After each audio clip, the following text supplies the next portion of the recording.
Last લેક્ચરમાં આપણે ભણ્યા હતા એવોગેડ્રોનો નિયમ, ત્યારબાદ આદર્શ વાયુ સમીકરણ, વાયુનું અવસ્થા સમીકરણ, સંયુક્ત વાયુ સમીકરણ, બરાબર, એ બધા સૂત્રો વિશે આપણે સાબિતી આપી હતી. આજનો આપણો પ્રશ્ન છે, ડાલ્ટનનો આંશિક દબાણનો નિયમ સમજાવો. ડાલ્ટનનો આંશિક દબાણનો નિયમ સમજાવો. Explain Dalton's law of partial pressure. Okay, વૈજ્ઞાનિકનું નામ છે જ્હોન ડાલ્ટન. ઓકે, પરમાણ્વીય સિદ્ધાંત આપનાર આ વૈજ્ઞાનિક હતા. જ્હોન ડાલ્ટન સાયન્ટિસ્ટે પોતે પ્રયોગો ઉપરથી એવી સાબિતી આપી કે જો એક પાત્રમાં એકબીજા સાથે પ્રક્રિયા ન કરે તેવા વાયુઓનું મિશ્રણ રાખવામાં આવે, એકબીજા સાથે રાસાયણિક પ્રક્રિયા ન કરે તેવા વાયુઓનું મિશ્રણ રાખવામાં આવે તો વાયુ મિશ્રણનું કુલ દબાણ એ તેના પ્રત્યેક ઘટક વાયુના આંશિક દબાણના સરવાળા જેટલું હોય છે. ફરીથી, વાયુ મિશ્રણનું કુલ દબાણ તેના પ્રત્યેક ઘટક વાયુના આંશિક દબાણના સરવાળા જેટલું હોય છે. એને ડાલ્ટનનો આંશિક દબાણનો નિયમ કહેવાય. બરાબર, આ નિયમના શબ્દો આ રીતે આપણે આપીશું કે પારસ્પરિક ક્રિયા ન કરતા હોય, પારસ્પરિક ક્રિયા ન કરતા હોય, પારસ્પરિક ક્રિયા ન કરતા હોય તેવા વાયુઓના મિશ્રણનું કુલ દબાણ, તેવા વાયુઓના મિશ્રણનું કુલ દબાણ, કોમા વ્યક્તિગત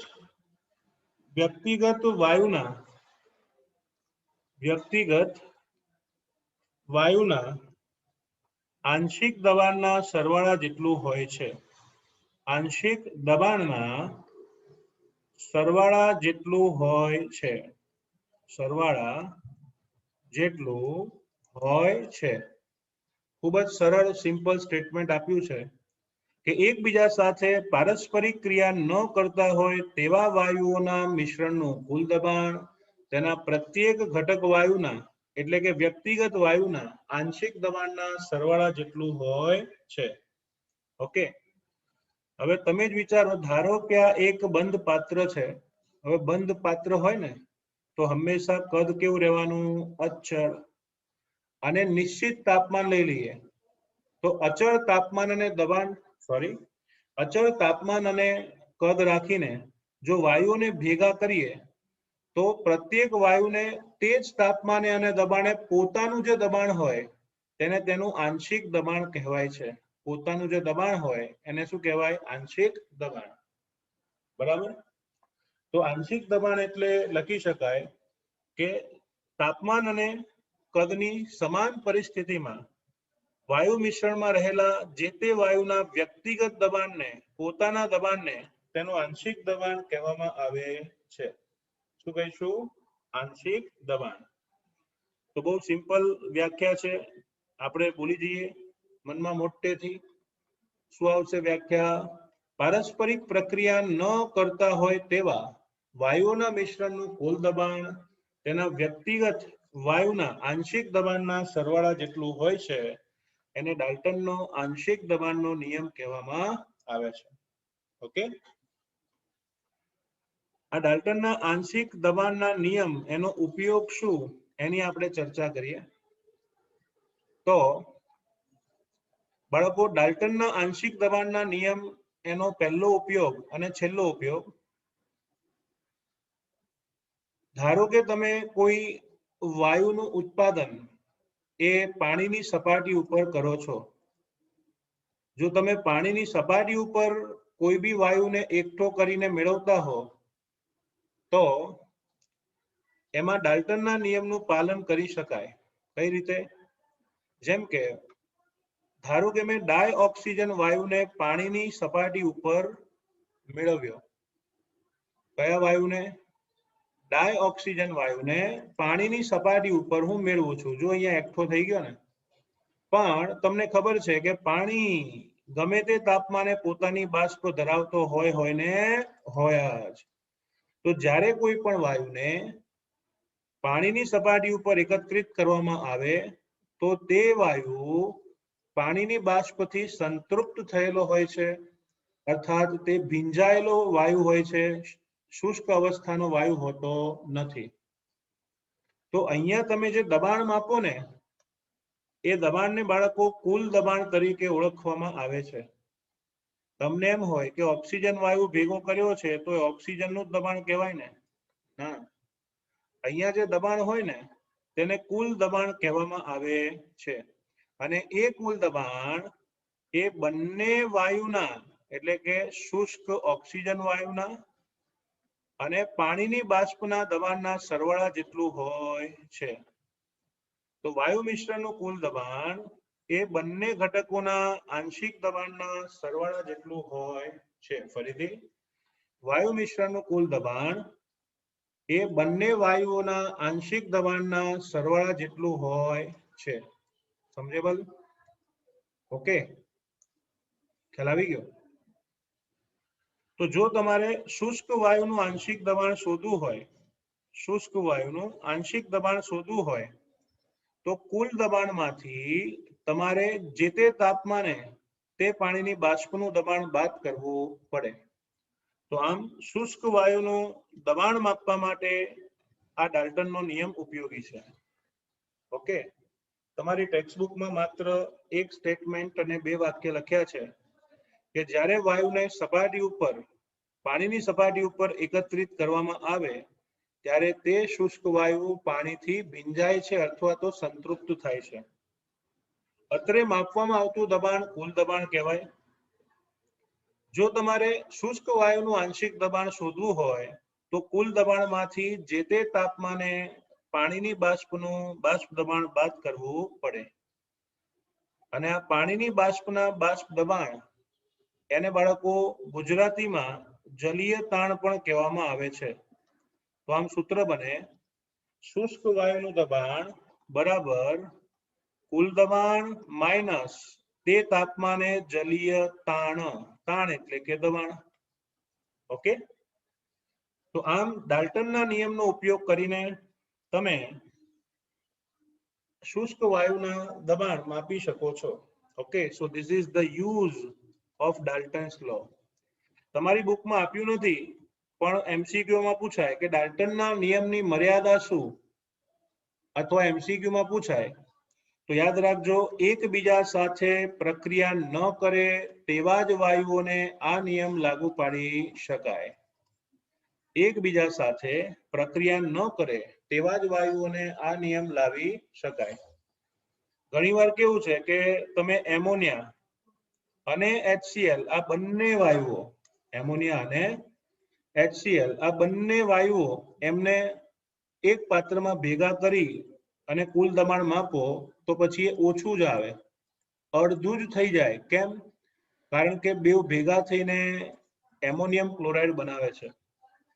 તો આમ એવા વાયુઓ જે પ્રક્રિયા કરે છે એમાં આ નિયમ ન લાગુ પાડી શકાય, કારણ કે તત્વ યોગમિતિ બદલાઈ જાય, જથ્થાની મોલ સંખ્યા બદલાઈ જાય તો દબાણ પણ બદલાઈ જાય છે. તો ફાઇનલી ડાલ્ટનના નિયમ શું આવશે? પારસ્પરિક ક્રિયા ન કરતા હોય તેવા વાયુઓના મિશ્રણનું કુલ દબાણ વ્યક્તિગત વાયુના આંશિક દબાણના સરવાળા જેટલું હોય છે. ઓકે, તો આ હતો ડાલ્ટનનો નિયમ. ડાલ્ટનના નિયમમાં 2 સ્ટેપ હજુ છે. પહેલું સ્ટેપ કુલ દબાણનું સૂત્ર તારવો અને બીજું સ્ટેપ આંશિક દબાણનું સૂત્ર તારવો. ઓકે, હમણાં જ તમે એવું કીધું સ્ટુડન્ટ્સ, હમણાં જ તમે એવું કીધું કે ધારો કે નિયત તાપમાને નિશ્ચિત કદના એક પાત્રમાં 3 વાયુઓ લીધા, A, B અને C. પહેલો વાયુ એની મોલ સંખ્યા N1 અને દબાણ P1 છે. બીજા વાયુની મોલ સંખ્યા N2, દબાણ P2 અને ત્રીજા વાયુની સંખ્યા N3 અને દબાણ P3 છે એવું વિચારો. તો ડાલ્ટનનો નિયમ તમને એવું કહે છે કે P કુલ એટલે કે P ટોટલ બરાબર પ્રત્યેક ઘટકનો આંશિક દબાણનો સરવાળો, એટલે કે P1 વત્તા P2 વત્તા P3 બરાબર. ડાલ્ટનનો નિયમ શું કહે છે? P કુલ બરાબર P1 plus P2 plus P3. હવે વાયુ A માટે વિચાર કરીએ. વાયુ A માટે તો આપણે લખી શકીએ PV બરાબર nRT. હવે તમે જ મને કહો કે નિશ્ચિત તાપમાન અને નિશ્ચિત કદ છે ને, તો T અને V કેવા છે? અચળ. R પણ કેવું છે?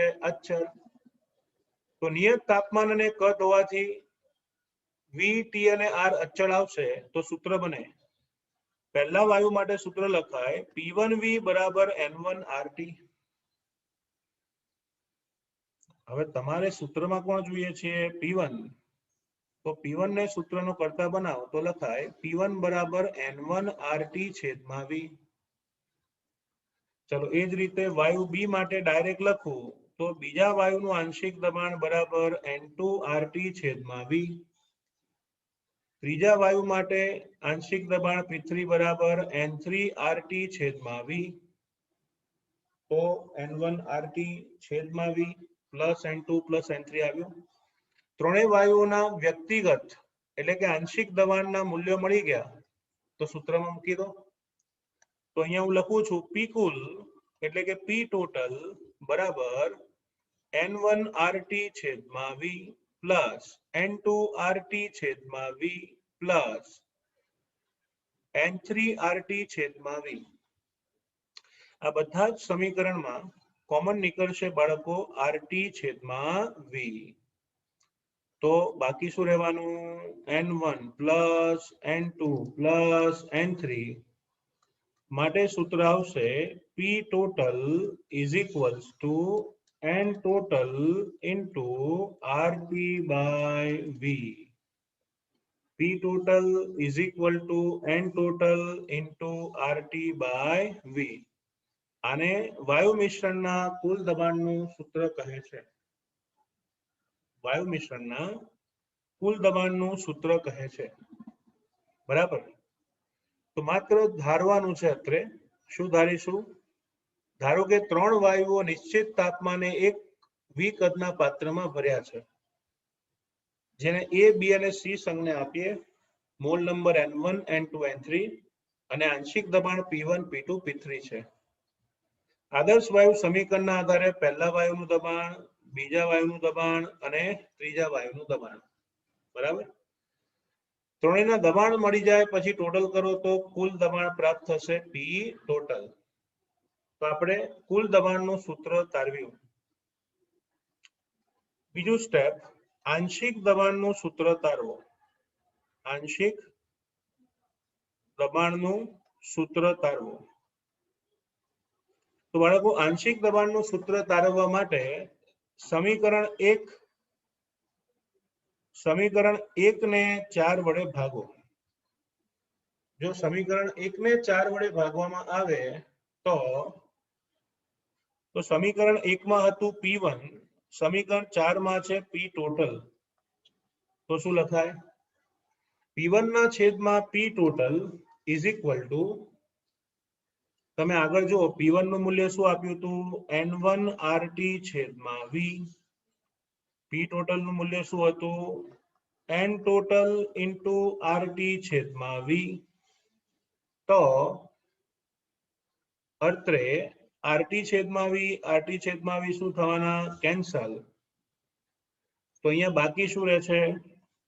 N1 ના છેદમાં N ટોટલ એટલે લખાય N1 plus N2 plus N3. P1 ના છેદમાં P total is equal to N1 ના છેદમાં N ટોટલ. N ટોટલ એટલે આખા ગામના મોલ. તો તમને યાદ હશે સૂત્ર અહીંયા તૈયાર થઈ રહ્યું છે. પોતાના મોલ છેદમાં આખા ગામના મોલ. એને તો શું કહેતા હતા? મોલંશ, મોલંશ, મોલંશ, મોલંશ, મોલંશ.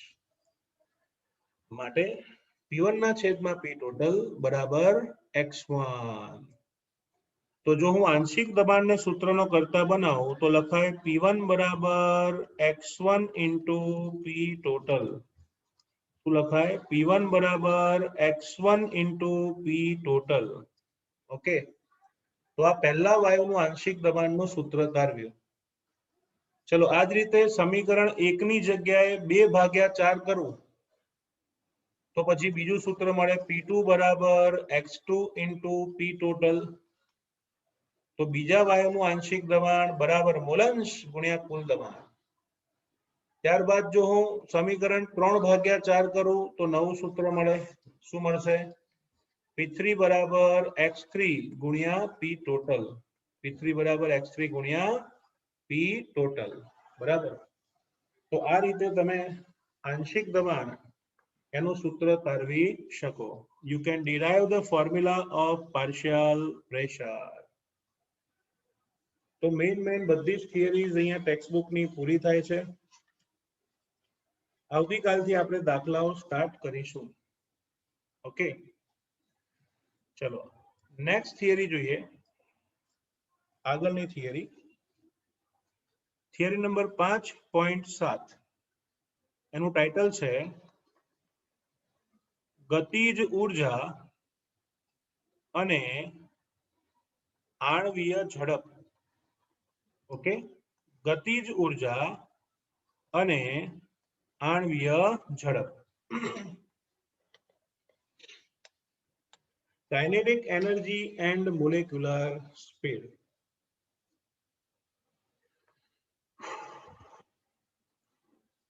તો ગતિજ ઊર્જા અને આણ્વીય ઝડપ બહુ મોટી થિયરી છે, પણ સમજવા જાવ તો બહુ મજાની થિયરી છે. સૌથી પહેલા આણ્વીય ઝડપો એના પ્રકાર આપણે જોઈશું. ઓકે, આ થિયરીની શરૂઆતમાં તમને પ્રશ્ન પૂછ્યો છે વિવિધ પ્રકારની આણ્વીય ઝડપ સમજાવો અને ગતિ ઊર્જાની માહિતી આપો. ચલો ધારી લો કે અહીંયા કોઈ એક નિશ્ચિત તાપમાને નિશ્ચિત જથ્થાનો વાયુ ભરેલો છે. નિશ્ચિત તાપમાને નિશ્ચિત જથ્થાનો વાયુ નિશ્ચિત કદમાં ભરેલો છે. હવે પહેલો જ નિયમ, વાયુ કોને કહેવાય? તો કે જેના અણુઓ અવિરત ગતિમાં હોય, સતત ગતિમાં હોય, તેને વાયુ કહેવામાં આવે છે. તો વાયુના અણુઓ એ સતત ગતિમાં જ જોવા મળતા હોય છે, અવિરત ગતિમાં હોય છે. પણ લોચોએ આપણે વાયુના અણુઓની વ્યક્તિગત ગતિ માપી શકતા નથી, એટલે કે વ્યક્તિગત ઝડપ માપી શકતા નથી.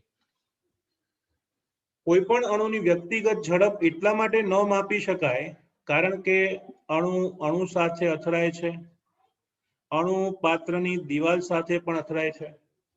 તો અણુઓ વચ્ચે, અણુ અને દિવાલ વચ્ચે સતત અથડામણો થતી રહેવાથી ઉર્જા બદલાતી રહે છે. અને ઉર્જા બદલાતી રહેતી હોવાથી કોઈ પણ અણુનો વ્યક્તિગત ઝડપ નક્કી કરવી શક્ય હોતી નથી. અને એટલા જ માટે તેમના માટે સરેરાશ ઝડપ એવો શબ્દ વાપરવામાં આવે છે. સરેરાશ ઝડપ શબ્દ વાપરવામાં આવે છે જુદા જુદા વાયુઓ માટે. તો વાયુના બધા જ અણુઓ એની વ્યક્તિગત ઝડપ ન માપતા તેની સરેરાશ ઝડપ શબ્દ વાપરીશું. ધારો કે આ પાત્રમાં n જેટલા અણુઓ છે. કેટલા અણુઓ છે? n જેટલા. અને દરેક અણુની speed v1 v2 v3 up to dash dash dash છે. દરેક અણુની speed v1 v2 v3 dash dash dash છે. તો આ બધા જ અણુઓનું સ્પીડ અથવા તો ગતિ એની સરેરાશ લેવામાં આવે તો JEE માં એને કહેવાય છે R એવરેજ.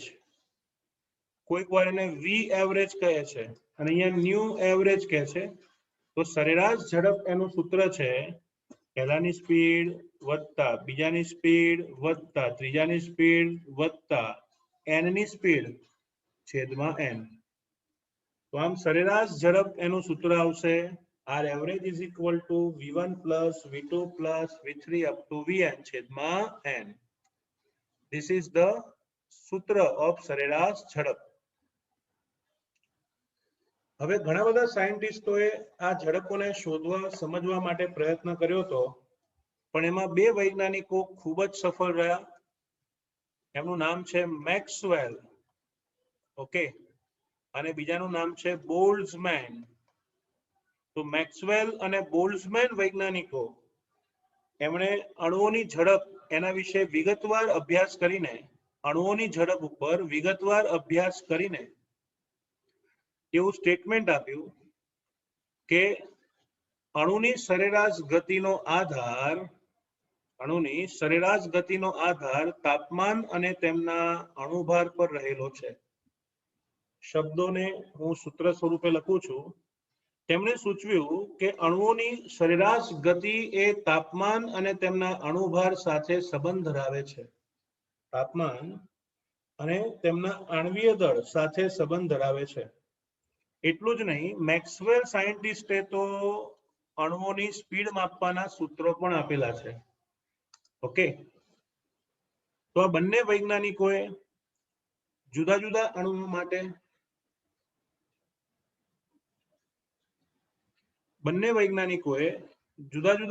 માટે સરેરાશ ઝડપનો અભ્યાસ કરીને આલેખ આપ્યો, જેને મેક્સવેલ અને બોલ્ટ્ઝમેનનો વહેંચણી વક્ર કહે છે. ઓકે, વૈજ્ઞાનિકો મેક્સવેલ અને બોલ્ટ્ઝમેને સરેરાશ ઝડપ અને અણુઓની સંખ્યા વચ્ચેનો સંબંધનો આલેખ આપ્યો, જેને મેક્સવેલ બોલ્ટ્ઝમેનનો વહેંચણી વક્ર કહેવામાં આવે છે. આ વક્રને દોરીને આપણે એને સમજીશું, બરાબર? ચલો, આ આલેખમાં y અક્ષ પર આપણે લઈએ છીએ અણુઓની સંખ્યા, y અક્ષ પર અણુઓની સંખ્યા, અને x અક્ષ ઉપર લઉં છું આણ્વીય ઝડપ. x અક્ષ પર લઉં છું આણ્વીય ઝડપ. તો અણુઓની સંખ્યા વર્સિસ આણ્વીય ઝડપનો આલેખ દોરીશું. ધારો કે T1 તાપમાને પહેલો પ્રયોગ કર્યો. T1 અચળ તાપમાન રાખીને અણુઓની સંખ્યા અને આણ્વીય ઝડપનો વહેંચણી વક્ર જોયો, તો એ વહેંચણી વક્ર તમને આ રીતનો જોવા મળે છે. You can see. ઓકે, તો આ થયો T1 તાપમાને વહેંચણી વક્ર. ઓકે, ચાલો, આ T1 તાપમાને વહેંચણી વક્ર જોઈને તમને એટલો તો ખ્યાલ આવશે જ કે ઓછી ઝડપ અને વધુ ઝડપ ધરાવતા અણુઓની સંખ્યા ઓછી છે. ઓછી ઝડપ અને વધુ ઝડપ ધરાવતા અણુઓની સંખ્યા ઓછી છે. તમે જુઓ, ઓછી ઝડપ એટલે અહીંયાનો ભાગ x અક્ષ પર, તો અણુઓની સંખ્યા ઓછી કહેવાય ને. વધુ ઝડપ ધરાવતા અણુઓ, એની પણ સંખ્યા ઓછી છે. તો ઓછી અને વધારે ઝડપ ધરાવતા અણુઓની સંખ્યા ઓછી છે. ઓકે, બીજી એક વ્યાખ્યા આપી છે મહત્તમ સંભાવ્ય ઝડપની. મહત્તમ સંભાવ્ય ઝડપ. તો બાળકો, મહત્તમ સંભાવ્ય ઝડપને કહેવાય છે વી મોસ્ટ પ્રોબેબલ સ્પીડ. મહત્તમ સંભાવ્ય ઝડપ એટલે અહીંયા જે મહત્તમ અણુઓની સંખ્યા અહીંયા આવે, મેક્સિમમ અણુઓની સંખ્યા આ લેવલ પર છે ને, તો દોરી નાખવાનું. મહત્તમ અણુઓની સંખ્યા જે ઝડપ ધરાવે છે તે ઝડપને VMP એટલે કે મહત્તમ સંભાવ્ય ઝડપ કહે છે. જેમ કે 12 સાયન્સનું પરિણામ આવ્યું, તો મોસ્ટ ઓફ ધ સ્ટુડન્ટ, મોટા ભાગના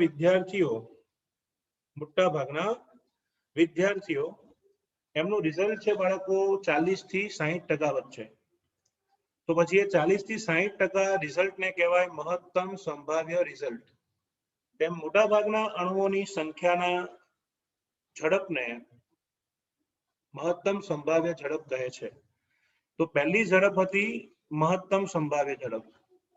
આ મહત્તમ સંભાવ્ય ઝડપ એ આ મહત્તમ સંભાવ્ય ઝડપ એ સરેરાશ ઝડપની નજીક જ જોવા મળે છે.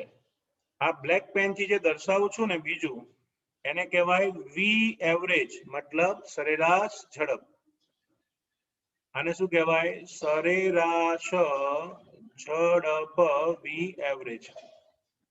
બરાબર. અને ત્રીજી એવરેજ છે અથવા તો ત્રીજી ઝડપ છે જેનો અભ્યાસ આપણે આગળ કરીશું, એને કહીશું VRMS, જેને કહેવાય સરેરાશ વર્ગીકૃત ઝડપ. સરેરાશ વર્ગીકૃત ઝડપ. તો આમ મેક્સવેલનો બોલ્ટ્ઝમેનનો વહેંચણી વક્ર હતો. એ વક્રમાં આપણે મુખ્ય બે સ્પીડ સમજ્યા, મહત્તમ સંભાવ્ય ઝડપ અને સરેરાશ ઝડપ. આને મેક્સવેલનો વહેંચણી વક્ર કહેવાય.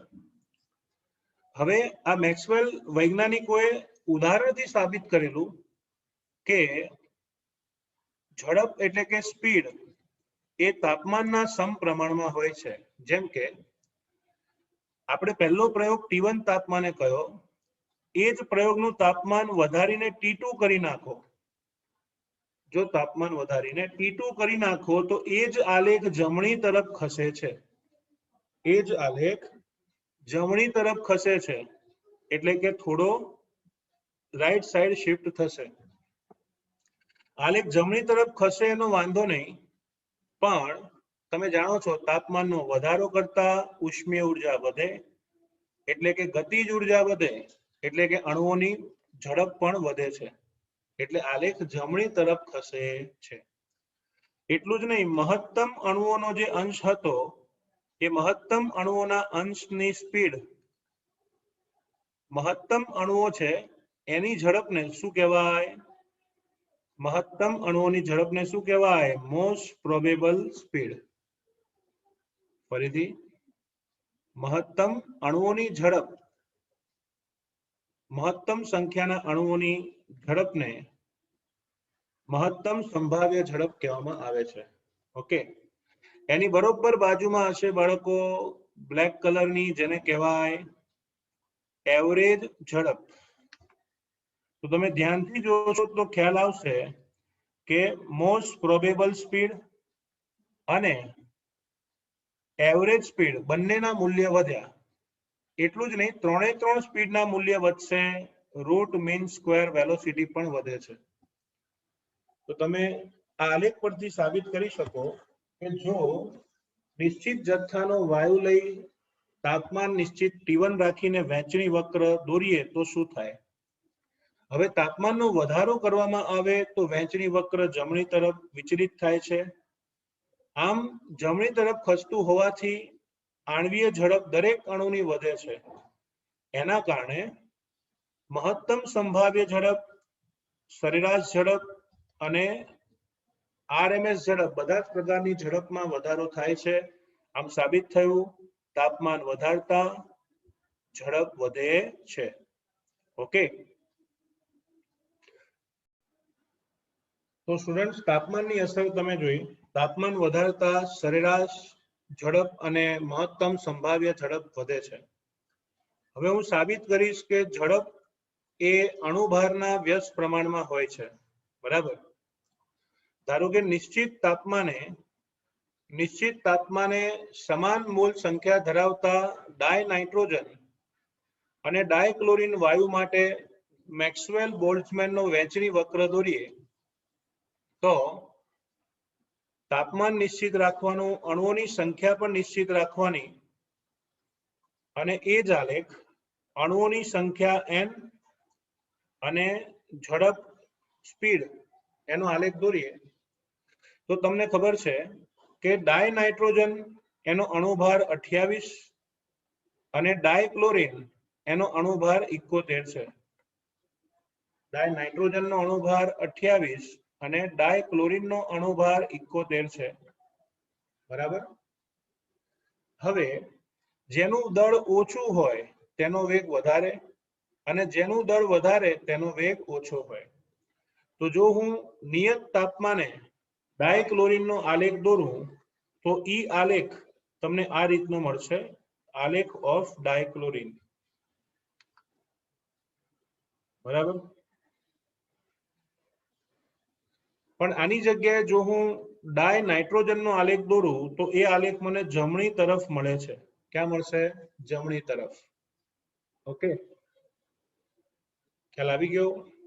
અને એટલા જ માટે તમે જુઓ ડાય નાઇટ્રોજનનો આલેખ છે ને એમાં મહત્તમ સંભાવ્ય ઝડપ એટલે કે વી મોસ્ટ પ્રોબેબલ નું મૂલ્ય વધુ છે, જ્યારે ક્લોરીન વાયુ માટે મહત્તમ સંભાવ્ય ઝડપ ઓછી છે. ફરીથી ડાય નાઇટ્રોજન માટે મહત્તમ સંભાવ્ય ઝડપ વધુ છે અને ડાયક્લોરીન માટે મહત્તમ સંભાવ્ય ઝડપ ઓછી છે. આનાથી વિશેષ કઈ તમને સમજાવવાની જરૂર નથી. તો આપણે બાળકો બે ઝડપ વિશે ભણ્યા. પહેલી ઝડપનું નામ હતું મહત્તમ સંભાવ્ય ઝડપ અને બીજી ઝડપનું નામ છે સરેરાશ ઝડપ. ઓકે, તો આ બંને આલેખ દોરવાના અને જ્યારે આ આલેખ દોરો ત્યારે એક વસ્તુનું ધ્યાન રાખવાનું કે નાઇટ્રોજનનો આલેખ જમણી તરફ લાગવો જોઈએ અને ક્લોરીનનો આલેખ ડાબી બાજુ, કારણ કે નાઇટ્રોજનની સ્પીડ વધુ હોય, ક્લોરીનની સ્પીડ ઓછી હોય છે. બરાબર? ઓકે, ચલો આની સાથે સાથે આગળ ત્રીજી ઝડપ જોઈએ, થર્ડ. તો ત્રીજી ઝડપનું નામ છે VRMS. ઓકે, શું નામ છે? VRMS, જેને કહેવામાં આવે છે જનરલી સરેરાશ વર્ગિત ઝડપ એનું વર્ગમૂળ. ઓકે, આનું નામ છે સરેરાશ વર્ગિત ઝડપનું વર્ગમૂળ. સરેરાશ વર્ગિત ઝડપનું વર્ગમૂળ એને કહેવાય VRMS. શું કહેવાય? VRMS. બરાબર. હવે ધારો કે તમે પેલા પાત્રમાં જુદા જુદા વાયુઓ ભરેલ છે. આ દરેક વાયુઓની ગતિજ ઉર્જા એનું સૂત્ર શું આવે? 1/2 mv². બરાબર. ધારો કે તમે કોઈ એક પાત્રમાં જુદા જુદા વાયુઓ ભરેલા છે, તો આ દરેક વાયુની ગતિ ઉર્જાનું સૂત્ર આવશે VRMS. શું આવશે? VRMS. પણ દરેક વાયુની ગતિ ઉર્જા સરખી હોતી નથી અને એટલા જ માટે આવી ગતિ ઉર્જાને આપણે સરેરાશ સ્થાનાંતરીય ગતિ ઉર્જા કહે છે. આવી ગતિ ઉર્જાને સરેરાશ સ્થાનાંતરીય ગતિજ ઉર્જા કહે છે. એનું સૂત્ર આવે બાળકો 1/2 mv². પહેલા એક જ અણુની ગતિ ઉર્જા હોય તો v², સરેરાશ ગતિ ઉર્જા હોય તો ગતિ બી કેવી લેવી પડે? સરેરાશ.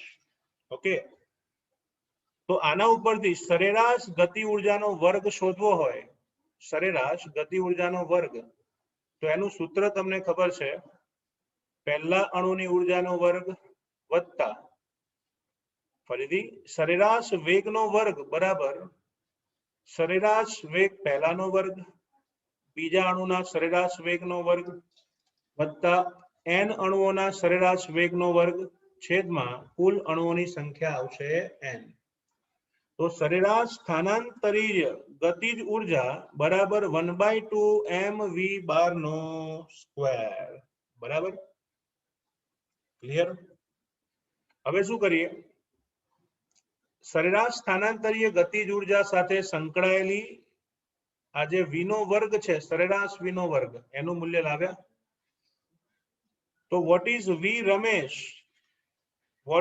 રમેશ? આનું હકીકતમાં સૂત્ર છે V રમેશ, ગુજરાતીમાં નામ છે સરેરાશ, પછી વર્ગિત ઝડપનું વર્ગમૂળ. સરેરાશ વર્ગિત ઝડપનું વર્ગમૂળ એનું સૂત્ર આવે √v². ફટાફટ સમજાવી દઉં. ગતિ ઉર્જા એક જ અણુની હોય તો 1/2 mv², પણ જો બધા જ અણુઓનો સરેરાશ ગતિ ઉર્જા જોઈતી હોય તો 1/2 mv બાર નો સ્ક્વેર આવે, એટલે કે સરેરાશ ગતિનો સ્ક્વેર. સરેરાશ ગતિના સ્ક્વેરનો મૂલ્ય આવશે મેથેમેટિક્સ પ્રમાણે દરેક અણુના વેગનો વર્ગનો સરવાળો ભાગ્યા n. એનું પણ જો વર્ગમૂળ લેવામાં આવે તો મળતા વેગને કહેવાય સરેરાશ વર્ગિત ઝડપનું વર્ગમૂળ. સાંભળો, નામ કઈ રીતે બન્યું. 12 લખો ને ઉપર એટલે એને શું કહેવાય? સરેરાશ. ઓકે, પછી વર્ગ કરો ને તો એને કહેવાય વર્ગિત.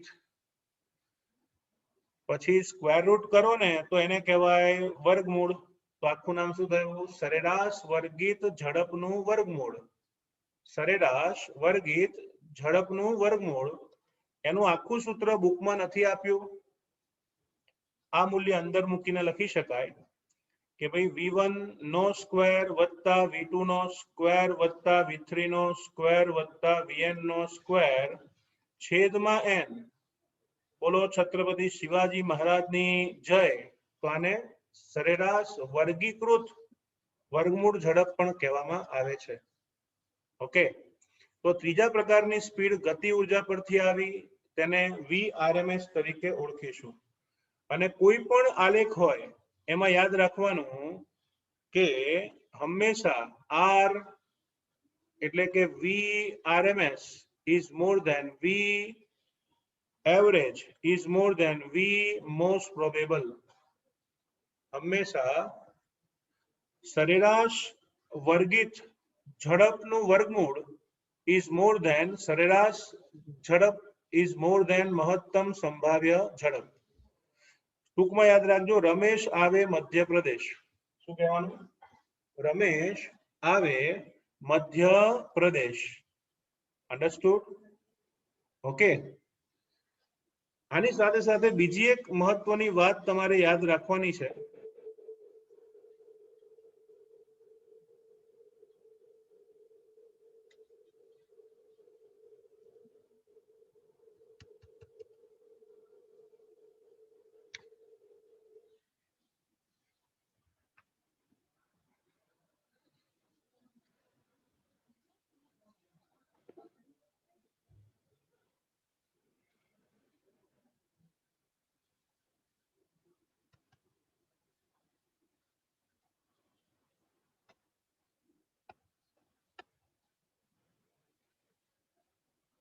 આની સાથે બીજી એક છેલ્લી વાત તમારે યાદ રાખવાની છે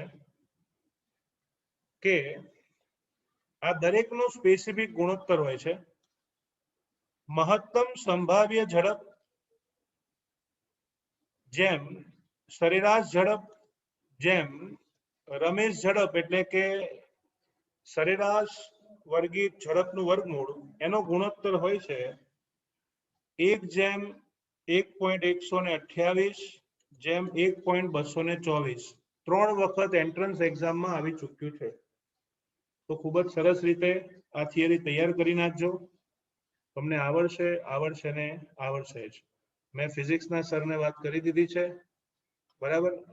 ઓકે, અને હા, એમને ખાસ તમારી રીતે રિક્વેસ્ટ કરજો કે આપણો ટાઈમ હવેથી કલાકનો રહેશે રોજ. એટલે આખા કલાક આગળ પાછળ કોઈ બી સબ્જેક્ટના લેક્ચર પ્લીઝ હોય, તમને રિક્વેસ્ટ કરજો કે થોડુંક 15 મિનિટ એડજસ્ટ કરી લે. ओके, मिलते हैं छोटे से ब्रेक के बाद.